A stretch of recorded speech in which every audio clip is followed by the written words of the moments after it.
Yo les postos, c'est Sacha, bienvenue dans cette nouvelle vidéo Mercato et actualité du football. Et on commence avec Neymar et Kylian Mbappé qui font craquer Icardi, il n'en peut plus. Le comportement de Neymar et Kylian Mbappé commence à taper sur les nerfs de Mauro Icardi qui a perdu sa place de titulaire au Paris Saint-Germain. Pas facile de jouer avec des stars mondiales. Au Real Madrid, du temps de Cristiano Ronaldo, même au FC Barcelone avec Lionel Messi, certains joueurs ont dû avaler des couleuvres pour laisser le champ libre aux superstars. Cela passe mieux quand les joueurs vedettes font gagner les grands matchs à leur équipe, car à l'heure actuelle au PSG, Mauro Icardi commence à goûter de moins en moins le petit jeu de Kylian Mbappé et Neymar. L'attaquant italien a perdu sa place de titulaire indiscutable. S'il est en concurrence avec un Edinson Cavani enfin de retour, l'ancien attaquant de l'Inter de Milan a aussi pu se rendre compte à Dortmund que quand l'Uruguayen ne jouait pas, il n'était pas forcément dans le 11 de départ non plus. La raison officielle est un rendement en baisse depuis le début de l'année 2020, mais à qui la faute ? Selon l'équipe, Mauro Icardi commence clairement à s'agacer du comportement de Neymar et Mbappé qui passent leur temps à se chercher sur le terrain sans jamais chercher à alimenter l'Argentin. Persuadé d'être délaissé, l'avant-centre parisien se venge à son tour en faisant moins d'efforts défensifs dans le pressing. Et ce depuis un match déclic face à Saint-Etienne en décembre dernier. Lors de cette rencontre, Mauro Icardi avait reçu 0 ballon de la part de Mbappé alors que le Français avait quasiment échangé 30 passes avec Neymar.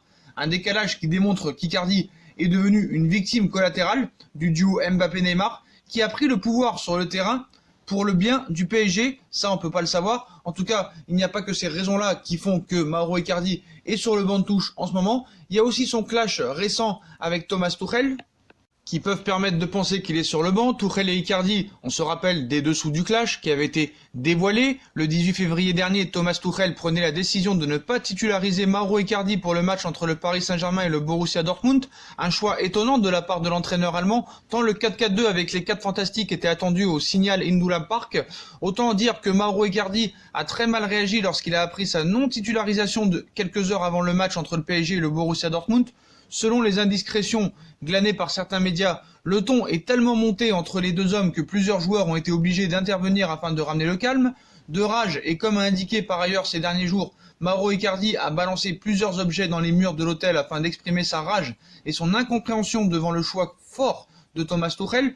Au lendemain du match, la colère de Mauro Icardi n'était pas redescendue puisque l'ancien capitaine de l'Inter de Milan refusait de communiquer avec ses partenaires, au point de quitter le groupe WhatsApp dans lequel les joueurs du PSG échangent au quotidien, un incident réglé après une discussion avec ses compatriotes Angel Di Maria et Leandro Paredes, mais qui dénote d'un vrai malaise dans la capitale française ainsi que dans le vestiaire.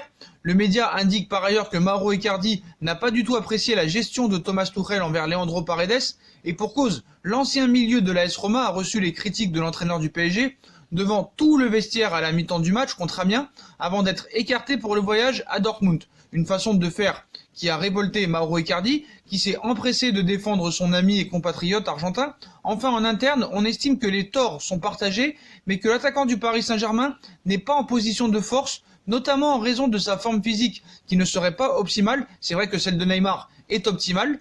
Malgré des entraînements plutôt sérieux et sans vagues, son indice de masse corporelle est trop élevé aux yeux du staff. Donc si l'indice de masse corporelle est trop élevé chez Icardi, elle est plus élevée chez Neymar, elle a explosé. Qui soupçonne une hygiène de vie douteuse de la part de Mauro Icardi. C'est vrai que l'hygiène de vie de Neymar n'est pas douteuse. Plus que jamais, le torchon brûle entre Mauro Icardi, le Paris Saint-Germain et surtout Thomas Tuchel. On continue avec Neymar. Le Barça verrait d'un bon œil un échange Antoine Griezmann et Neymar. Ce matin, la presse catalane est revenue à la charge dans le dossier Neymar et cet après-midi, une nouvelle interrogation a surgi. Le FC Barcelone serait prêt à inclure Antoine Griezmann dans l'opération. Donc Sport continue un petit peu son rêve. L'été dernier, le Paris Saint-Germain a su se montrer ferme pour retenir Neymar, une marque d'autorité imposée par le nouveau directeur sportif du club de la capitale, Leonardo. Pour son retour à Paris, le compatriote du numéro 10 rouge et bleu voulait clairement marquer son territoire et il l'a parfaitement fait comprendre à son joueur. Un an plus tard, le champion de France en titre pourra-t-il à nouveau résister si sa star fait encore le forcing pour plier bagage? En tout cas, chez Sport et Mundo Deportivo, on essaye de tout faire pour espérer aux supporters de Barcelone que Neymar pourrait revenir au FC Barcelone. Depuis qu'il a quitté le Barça, Neymar ne cesse de faire les gros titres de la presse catalane. Ce mercredi, Sport avait une nouvelle fois dégainé en affirmant que le natif de Moguida Cluj était toujours la priorité des Blaugrana pour le mercato estival 2020. Une information qui ravira sans doute un Lionel Messi qui n'a cessé de réclamer le retour de son ex-coéquipier au Camp Nou. Et cette année, le Barça, s'il compte vraiment tenter le coup, a de quoi être un peu plus optimiste qu'en 2019. Pas sûr. L'hypothèse d'un échange de joueurs évoquée encore pour Neymar. La clause de stabilité de Neymar ne pourra pas être utilisée. Valable après 3 ans passés dans un même club, on vous l'a dit, c'est compliqué.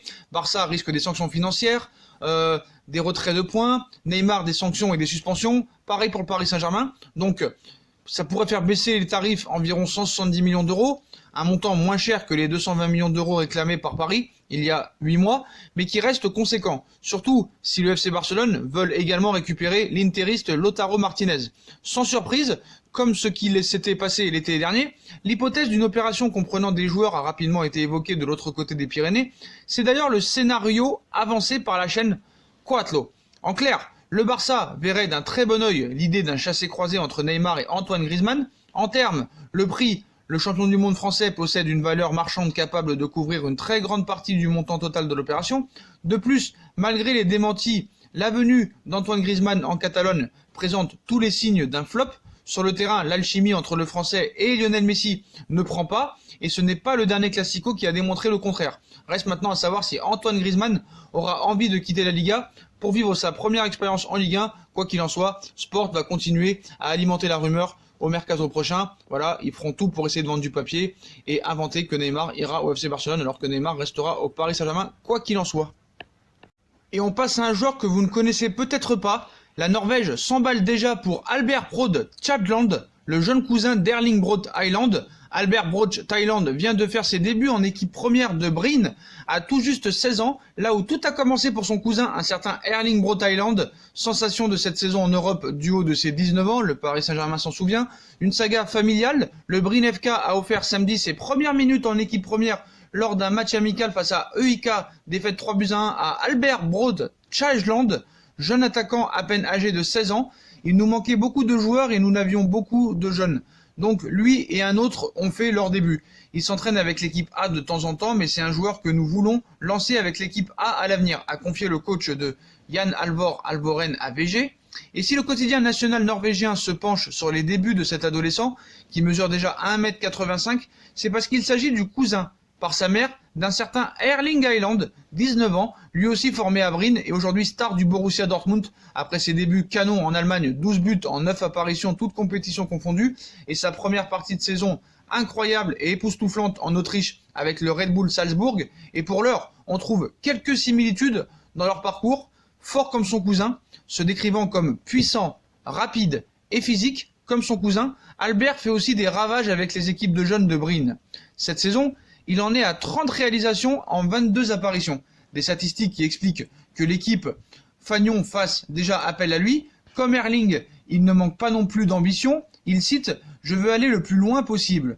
L'objectif est d'intégrer l'équipe première et de faire mes débuts en deuxième division cette année, même si ce sera difficile », a-t-il lancé. Une première étape avant, pourquoi pas, de marcher encore un peu plus dans les traces de son cousin. Oui, Erling est également une grande source d'inspiration. C'est super cool ce qu'il réalise. Tout ce qu'il parvient à montrer à chaque match, a conclu Albert Bryn. Et là, Norvège croise les doigts pour que la saga familiale continue le plus longtemps possible et qui marche sur les traces de son cousin, qui est, sans aucun doute, le futur grand numéro 9 du football européen. Et on passe à un autre attaquant, Olivier Giroud. Une offre XXL de la Lazio de Rome pour boucler l'opération d'Olivier Giroud pourrait être proposée aux joueurs. Olivier Giroud retrouve le sourire ces dernières semaines et il continue d'être un élément courtisé sur le marché des transferts en raison de son statut de futur joueur libre.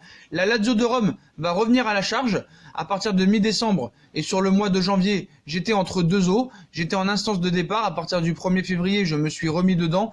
Je regarde vers l'avant, je vais tout donner, le meilleur de moi-même pour Chelsea et puis pour moi aussi sur le plan personnel, j'ai des objectifs à atteindre. Le 18 février dernier, Olivier Giroud sortait du silence après être réapparu avec l'équipe première de Chelsea face à Manchester United. Depuis, l'attaquant français enchaîne les matchs avec 4 titularisations consécutives, un retournement de situation qu'il ne va pas bouder après avoir eu peur de rester sur le bas-côté pour la fin de saison et surtout pour l'Euro 2020 qui arrive à grands pas.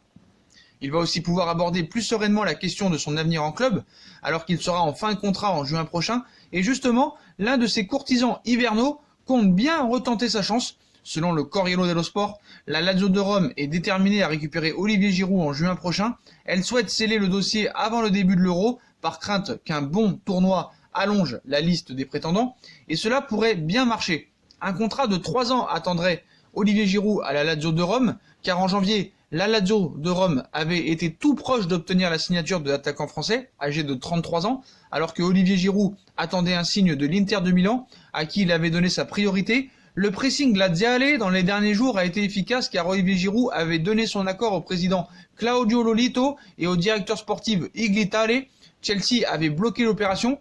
Pour séduire l'attaquant pour cet été, la Lazio compte lui proposer un contrat de 3 ans avec un salaire net de 3,5 millions d'euros plus bonus par saison, une durée conséquente pour un joueur de son âge et donc un argument massif en faveur du club romain. Car la concurrence sera forcément là, notamment du côté anglais puisque Tottenham pourrait proposer un contrat à Olivier Giroud qui serait ravi de rester à Londres où il se sent très bien depuis le temps. L'Inter de Milan pourrait également revenir à la charge. Il devrait avoir l'embarras du choix. Redevenu titulaire à Chelsea ces dernières semaines, de nouveau légitime en vue de l'Euro 2020 et est courtisé pour la suite de sa carrière. Décidément, Olivier Giroud traverse une très bonne passe.